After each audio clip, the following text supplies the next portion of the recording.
Well, bonjour, sweet lovers. I'm Amitabh Elliott. This is my second video I made today. And I just wanted to make this in response to something somebody posted. I'm not going to name who. And it says, "One does not become enlightened by imagining figures of light, but by making the darkness conscious." And I sort of commented on that to clarify what that actually means. And I want to read you what I commented. I said, "This is true. The problem is most people think this means I'm angry and making it conscious is expressing my anger. What this really means is realizing I'm angry. If I express my anger, I will only generate more anger in myself and those whom I inflict my anger upon. What I need to do with this anger is see it and be with it and not react to it, so that I can be released and I can connect with the deeper truth beyond it, the fundamental love, our nature, which never angers. The deeper truth is that there is no darkness, all is light, all is love. The foundation of our being is the foundation of the flower. It wants only to give of itself to serve something greater, whether that be for a bee to take its pollen, or a human to eat its petals, or view its splendor."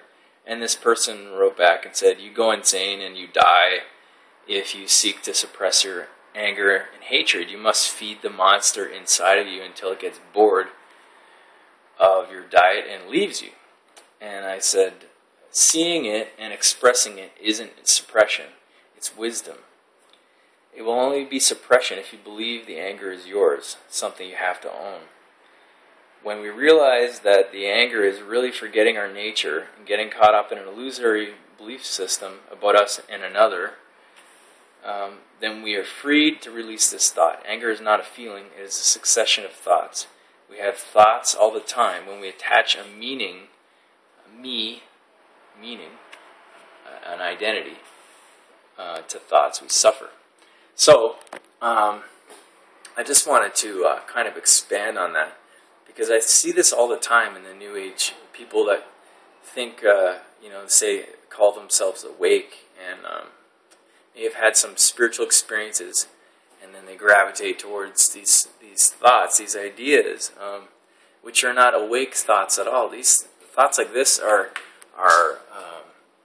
war-making thoughts. This is what war comes from. Expressing anger, expressing, violence. Because there's no catharsis in throwing something away. Catharsis comes when you reflect on it. And I'm a songwriter, and I've been doing this for a long time. And I'm not saying that I never get angry and I never project. I do it a lot. I mean, definitely not perfect, and I'm learning and I'm practicing this real truth, not the false truth that's being taught about expressing your anger.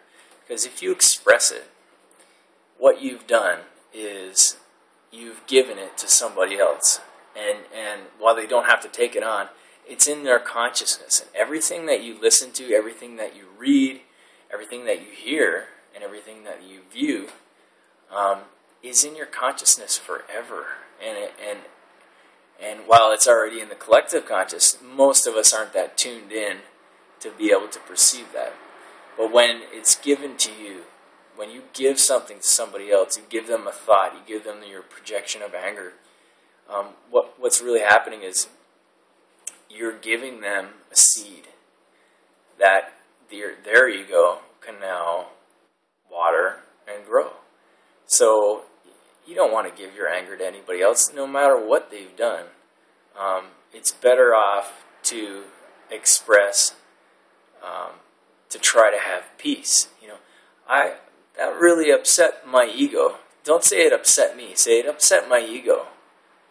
And I would like to find some clarity. I'd like to talk about this right now and find a way that we can work together so we can have peace and not have resistance or struggle or anger around this anymore, because I want to have peace with you.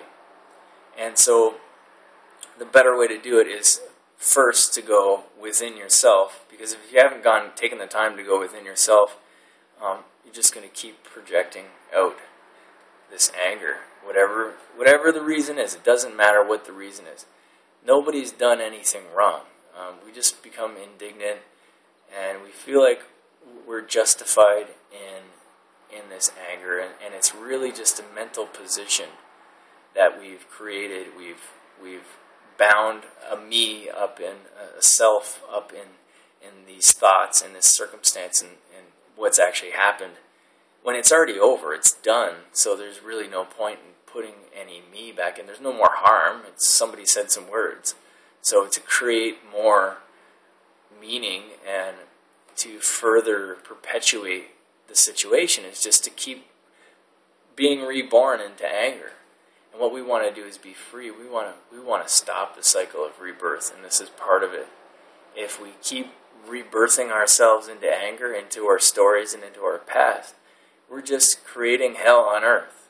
When we can have heaven, we can have peace right now. We can have peace every moment. And that peace is only available when we're willing to release all of our identity. We're willing to release all the things that supposedly people have done wrong to us. Nobody's ever done anything wrong to anybody. People just act out of fear and pain. And sometimes people die. Sometimes people get hurt physically. And then we get upset about it because we identify with that person as us in some way. There is no loss. We're all one. Everybody talks about the teachings of oneness, and it's not a teaching, it's a fact. We're all this one field of energy, this one consciousness. And even below that, we're all this nothing, this void, this emptiness. And so if we're going to be attached to other people, then we're really fooling ourselves, and we're really suppressing our nature. So if we express a thought, an angry thought, what we're doing is we're magnifying the anger. We're giving it away so that it can grow. Whereas if we stop watering a tree, cut it off from water supply, if it's a weed or whatever, if you got underneath the root and made it so that no water could ever get into this weed, it would stop growing. So what we really need to do is stop. They talk about the story of the two wolves in your heart, and there's the wolf of hatred and the wolf of love, and there really is no wolf of hatred. The truth is that wolf of hatred is an illusion. That's who we think we are. It's this false belief, this identity of a self and a soul. I have a soul, and I can have a soulmate, and I have soul wounds, and I have a soul map, and I have soul desires, and I have a plan. I came here with a purpose. The only purpose, and if you've read A New Earth, you'll know this if you really get it. Our only purpose is to be here now. It's just to observe and be and exist and witness life without being attached to it. Because when we get attached to it, we're saying no to life. We're saying, no, this is not okay. We're not, the wind, the air, is just as much us as we, just as much God and just as much the source of all being as we are. And the wind's not, it goes wherever it goes. Just, sometimes it gets hit up against things. And then if it gets hit up against the wall, it goes, just goes over it. It doesn't stop and sit and look at the wall and be like, listen, I'm the wind. I'm the wind, and you're a wall. And you're in my way, and you just hit me, when really it's the wind that was moving against the wall, so we could look at it that way. So really I want to just encourage everybody to realize that by expressing anger in any way, all we're doing is giving an opportunity for someone else to catch our disease, because anger really is a disease that we all have. And it's all rooted in needing to be right. And we'll find that anytime we're angry, it's always that somebody did something to us, and that is a need to be right. That's saying, you did something to me, and you need to correct that. And while there are certain things that we do, if we're going to have relationships, you can't have somebody walking all over you all the time. But in the end, if somebody treats you well, and, it's something little that didn't really matter, annoyances and such, then that's really our own problem. Unless somebody's actually being abusive, verbally abusive, or physically abusive, then everything else is really our own problem. So we need to be able to see the thoughts. Everybody talks about feelings, but feelings really are just thoughts that we identify with. There are really no such thing as emotions.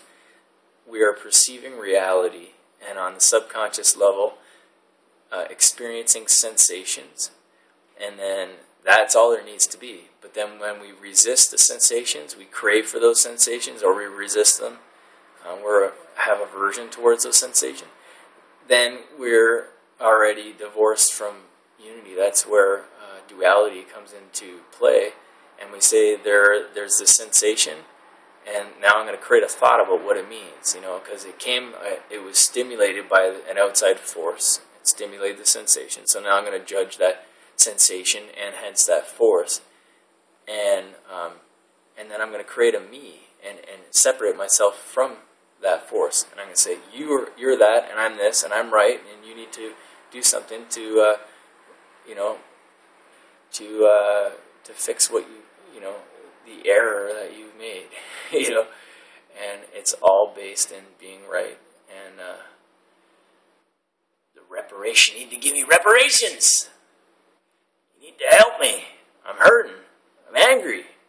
And you see how anger is always rooted in suffering. It's always suffering. So what we really, I hope people will take this to heart and really think about it, and really do some meditation work to discover who you are, because this is all just theory until you know it in your deepest nature, until you've experienced the difference between when you express it and you realize, you may feel a little bit better by expressing it if somebody's willing to take it on for you, but all that's really happened is you've become distracted, and you're on to something else. Okay, I'm not angry anymore. But that energy that created the anger, that we created by not being okay with the sensation, that occurred through the mental perception in our body, which we didn't feel because we're not in touch with that level of reality all the time. Now there's some type of energetic knot in there, and we're just not aware of it now, and it's still there, and it's going to bubble up in some other way, and there we have more and more seeds, more potential for anger. So suppression is when you believe that you have a right to be angry, and that someone else needs to stop you from being angry, because it's really about saying, I'm out of control, and you need to fix this. There's something that I can't control myself, and you need to help me be in control. I can't stop this.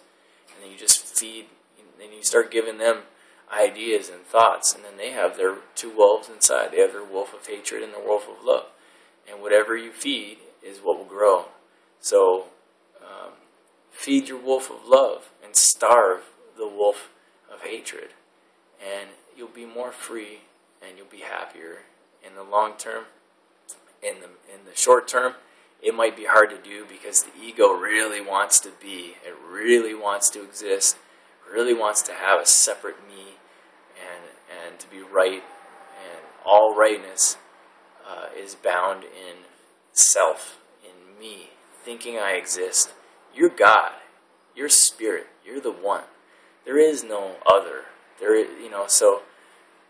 You're in everything. You're in the other person and those other thoughts they have just as much as you're in your own. So to make you right is to make them wrong, which is to make you wrong. So you can't be both right and wrong at the same time. It cancels each other out. It's like a positive and a negative. You get acid and a base, and you get neutrality. So that's what we really are, is that neutrality. So I love you. Take it easy and have a wonderful day.